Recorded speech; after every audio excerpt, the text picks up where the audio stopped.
So getting into our final video on the story of Deadpool vs. Thanos, there's actually not a lot of room for interpretation regarding the characters themselves.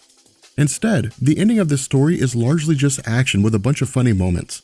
Now getting into this, in the last video we had discussed that as Thanos and Deadpool were in the realm of Mephisto, Deadpool had died and experienced another vision from Mistress Death, leading Wade to believe that she was being held captive by Eternity, the living manifestation of the universe.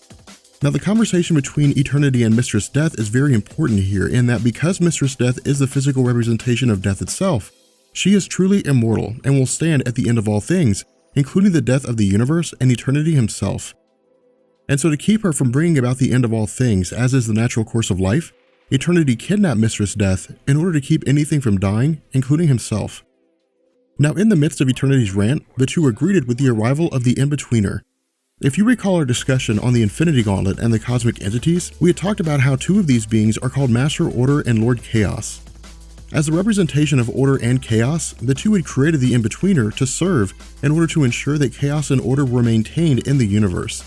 As such, the In-Betweener works best as a non-biased intermediary and looks to have Eternity free Mistress Death, as her purpose maintains order and without her creates chaos.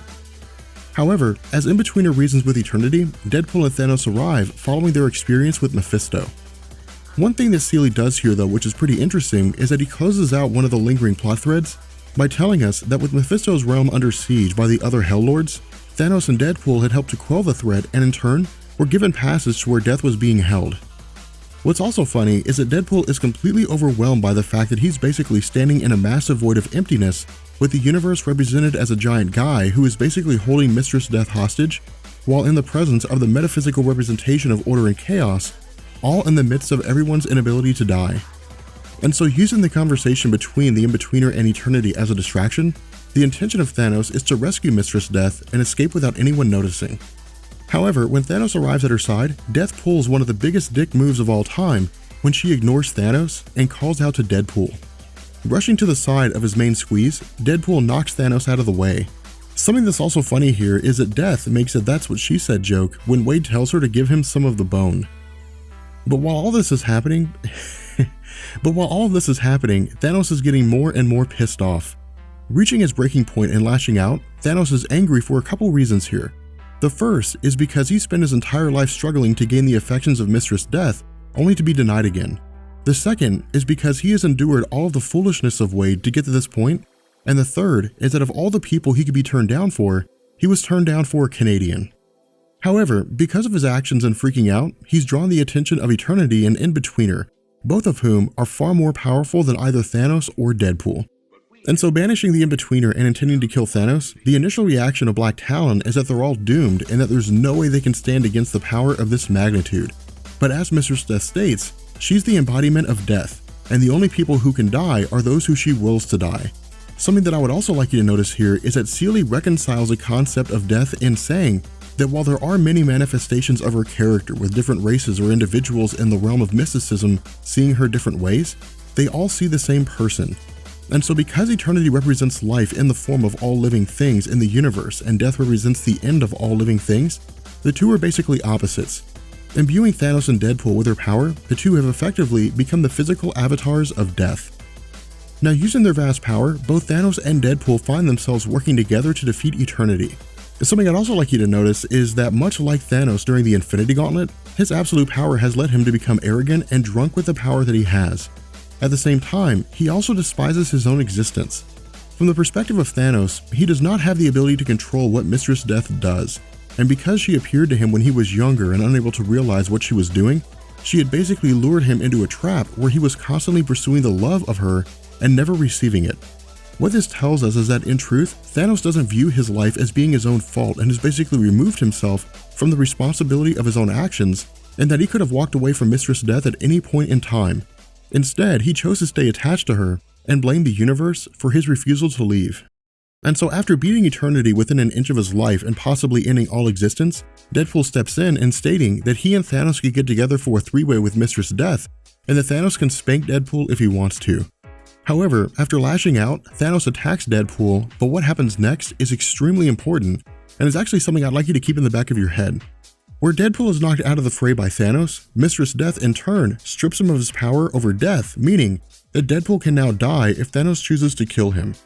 Now on its face, this seems to be an instance where Death has cast aside her favor of Wade in preference of Thanos. Furthermore, without his power, Deadpool continues his efforts to defeat Thanos and even goes as far as to reference the importance of the Golden Girls, which is awesome because the Golden Girls is one of the best shows to ever have existed because it gave us Betty White.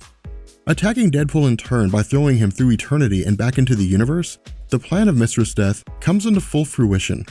When Deadpool is cast back into the universe but doesn't die, he's met with the arrival of the Unipower.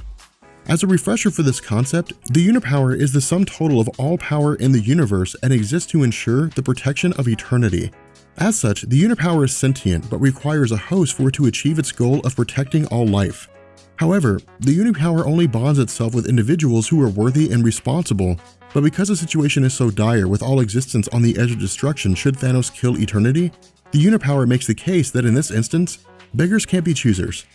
Transitioning back to Thanos as he prepares to deal the final blow to eternity, which again would see the end of all that is and its rebirth under Thanos, Deadpool makes his appearance as Captain Universe imbued with the power of everything in existence. As a result, he has cosmic awareness and is able to see and feel all things, including the fact that Thanos hasn't changed his underwear in 4 days. Something I also like here is that Deadpool provides himself with several new names, including Captain Unipool, which is an amazing name, and in my opinion, you guys should tweet to Marvel telling them that you want a Captain Unipool story. And so facing off against one another with their incredible power, the story finally lives up to its title with Deadpool and Thanos fighting one another. As a literal battle between life and death, in truth, the fate of all that exists depends on this fight, meaning that if Deadpool loses, all things will end and be reborn, but if Deadpool succeeds, the universe will continue on. Something that's also interesting here is that Deadpool uses Thanos' previous words against him. What I mean here is that in the last issue, Thanos had complimented Wade on the fact that through his battles with Ajax, he had endured hell in terms of his torture and proved to be strong-willed and that he returned and killed Ajax in turn. However, during his fight, Thanos states that the only true honesty lies in death and the beliefs that come with it, including desolation and suffering. Combating Thanos' belief, Deadpool temporarily casts aside his comedic nature and provides some important wisdom.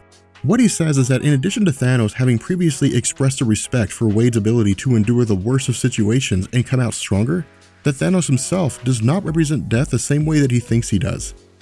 The case that Wade makes here is that when Thanos was born, his mother viewed him as being a bad omen. As such, she had attempted to kill him, and where Thanos survived only to endure taunts and a life of hell by other members of his race, in the end, he endured it all to become what he is today. This coupled with the fact that Thanos has routinely attempted to gain absolute power, which by extension keeps him alive, in the end, he truly serves life more so than he serves death. And so picking up on this, Mistress Death strips Thanos of her power, reverting him back to his normal form, and in doing so, ends the conflict between himself and Deadpool.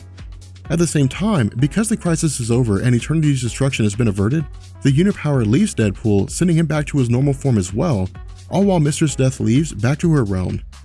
And so as the story begins to wind down and come to its end, Wade is greeted by Eternity, who makes the case that Thanos has most likely been stowed away by Mistress Death until she calls on him during the events of Secret Wars, and while the belief of Eternity is that Deadpool does not require any compensation for his actions, in the end, Wade is still a mercenary. And so asking for 60% of the money earned from his Captain Universe variant action figures, which don't exist but definitely should, because I would buy one, Deadpool requests that he be sent back to Earth, and as he points to its location, learns that Eternity is ticklish and begins chasing him around.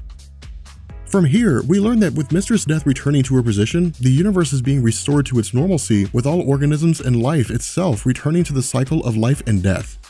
During this time, Deadpool also pays a visit to Dr. Doom where he reveals all of the information of the event as it's transpired. Because the Captain Unipool action figure did not sell well, the goal of Deadpool is to have Dr. Doom remove his armor and allow Wade to kill him so that he can cash in on the reward money.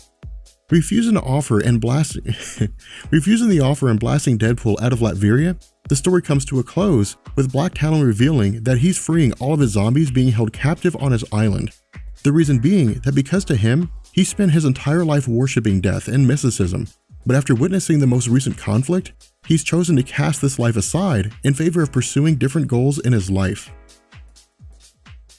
With that being said, we're going to bring this video to an end, and I don't know about you guys, but I really enjoyed the Deadpool vs. Thanos stories. Let me know down in the comment section whether or not you guys enjoyed it too, and I will catch you guys later. Peace.